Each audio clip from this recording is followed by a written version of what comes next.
Yeah, so I don't think Carrie Coon and Paul Rudd should have gotten possessed. I think they should have become part of the team in a more formal way earlier. Um, I don't think them just kind of finally being free and battling Gozer at the end was enough. Gozer is an 80s villain. She's defined as such, um, or they're defined as such. And that's one of the reasons why I don't think it was worth bringing back Gozer, because they're such an 80s villain. Leave them in the 80s. Come up with a new villain that looks cool in 2021. I like the design of Gozer, but I still think inherently that's an 80s look. And that felt like fan service first, and organic thought and plot second.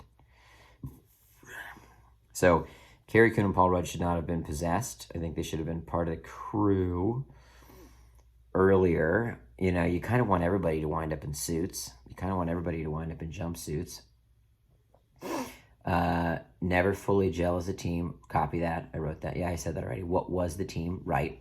You don't really ever get a sense of what team. 80s villain. Just said that. Mythology too dense. It buckles. Already said that. Don't care about Shandor. Said that. Yeah, I already said this. Score. Oh, right. Okay. So here's the other big thing that I don't understand why they didn't do. Yeah, such a confused film. And it was trying to accomplish things that were kind of at odds with each other, but yet ultimately didn't accomplish anything, is what it feels like to me. Why not have this lead to Ghostbusters Academy?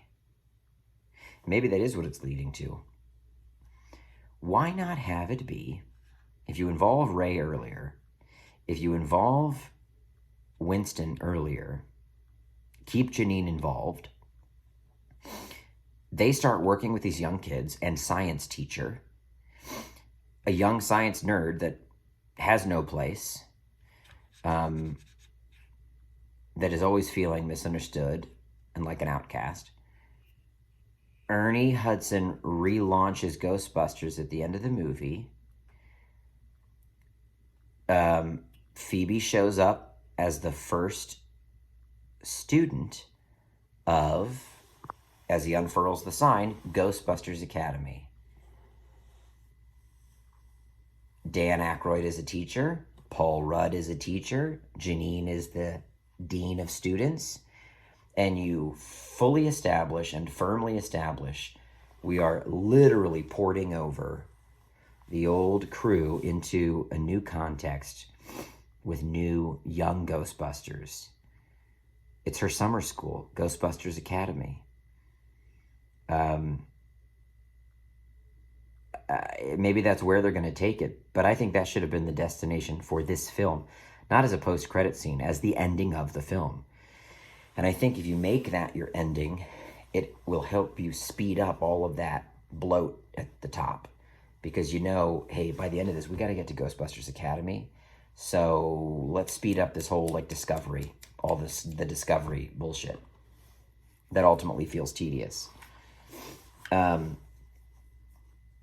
That makes sense to me. They even have Winston talk about wanting to do something for the world with his wealth, and that's always been an interest of his, like he said, global interest. And again, that might be their plan. We might hear soon that that's the announcement. But I don't know why they didn't get there within the runtime of this film. Because what I would have loved to have seen, again, working with what they've got, and they have all of this, all of these ingredients are there. Paul Rudd's a teacher. Dan Aykroyd is still there.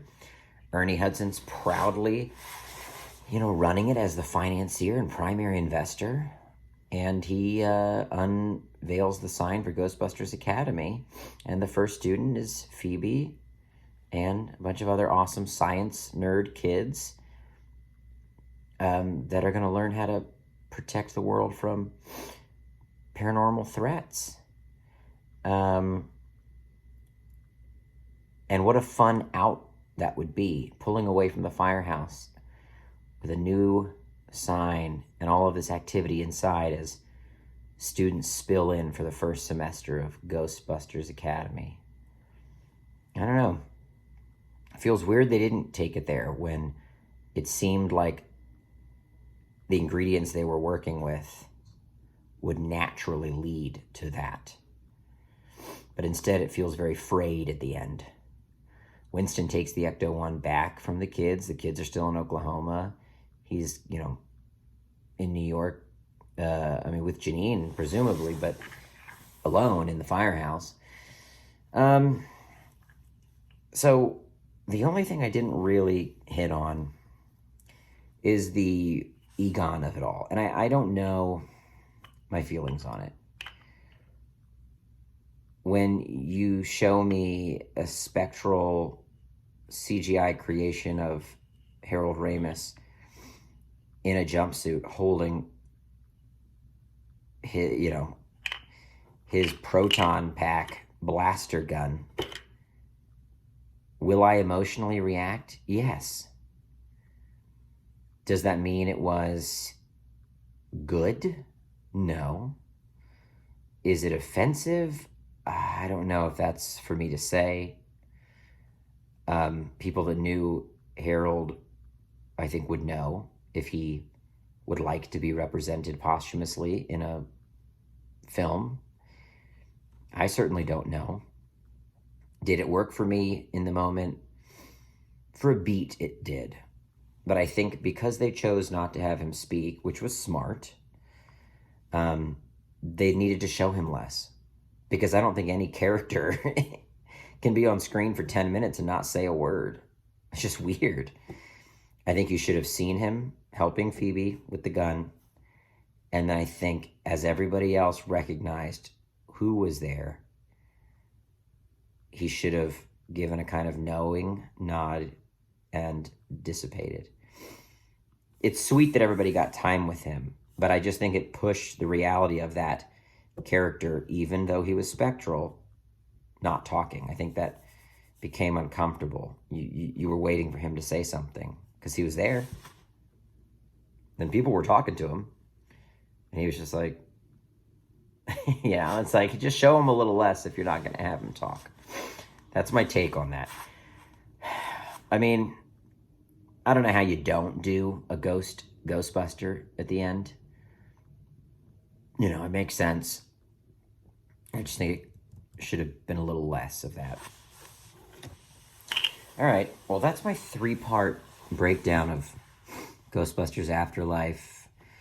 I think I covered most of my little thoughts in my notes. I love this world, I just think there's a miscalibration in regard to why people love this world and what the majority of fans want to see from this world. And hey, I could be one of the outsiders. A lot of people love it. A lot of reviewers have not. And a lot of the reviews I've read, I've agreed with. So there's something there, there's something off about it. I think anyone that even loves it would agree it's kind of malformed,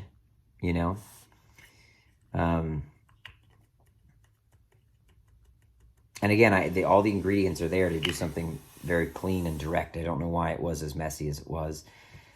Have it be somebody other than Gozer. Have Dan Aykroyd come to the farm sooner and set up Ghostbusters Academy, and I think you've got a much cleaner, tighter movie.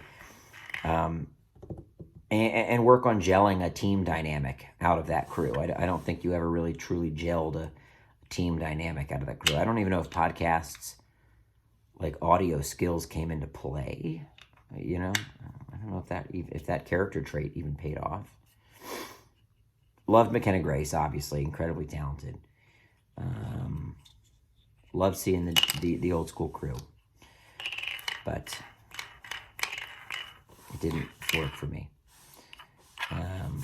overall.